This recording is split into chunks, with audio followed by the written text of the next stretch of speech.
Hello, I am being joined by Cecile Hult, who's one of our partners at Argent Bridge Advisors, and wanted to talk to Cecile today about life insurance. We're focusing on that this month for our Espresso shots and our webinar.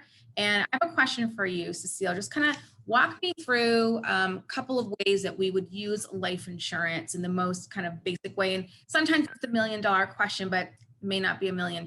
You'll have to tell me. Right, it is $1 million question.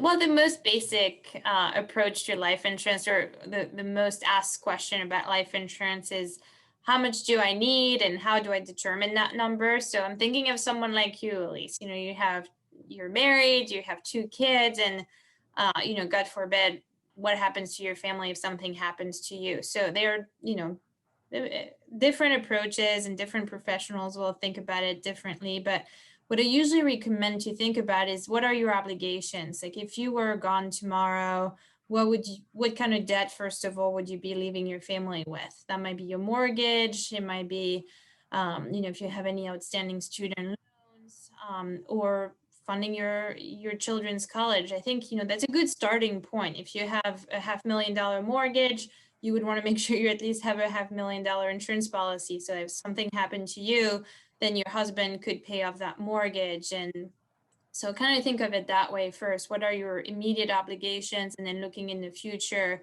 what obligations are you trying to be able to fund? The old rule of thumb was like 10 times salary, but it may or may not. I'd rather dig deeper into someone's specific situation. I mean, I like the fact that, those term life insurance policies are portable. And for me, we experienced a job loss in our household. And it was definitely something at the time, this was before I was in this industry, that we didn't have. We only had it through work. And I remember, when my husband got a new job, that was like the first thing that we did was get an independent policy that we could take with us. So I think that's an important. Right. And that's a great point too. There's so many types of life insurance policies, and I think for a young family, term life insurance is a perfect option. It's cheap, it's portable, and it's a great way to make sure that you would be able to fund an emergency if something happened. Now, the permanent insurance also serves a purpose, and it might be a little bit more advanced. And I'm thinking of, as our clients' families grow and build wealth, their needs change. So it might not necessarily, there might not be a need to, pay off a mortgage or save for college anymore, but it might be, what if when I pass, there's an estate tax liability, and how do I fund this? So you definitely wouldn't want to go with a term life insurance for this, because, you might pass at age 90 and, your term may have long been gone by then.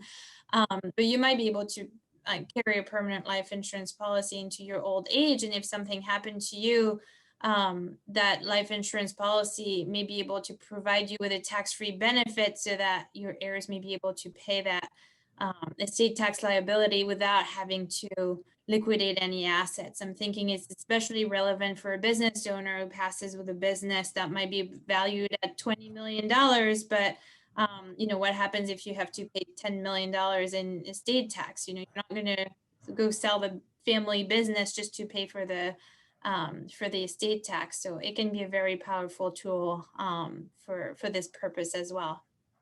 That's a great example. Well, I appreciate you sharing that thought with us. Thank you, Cecile. Of course.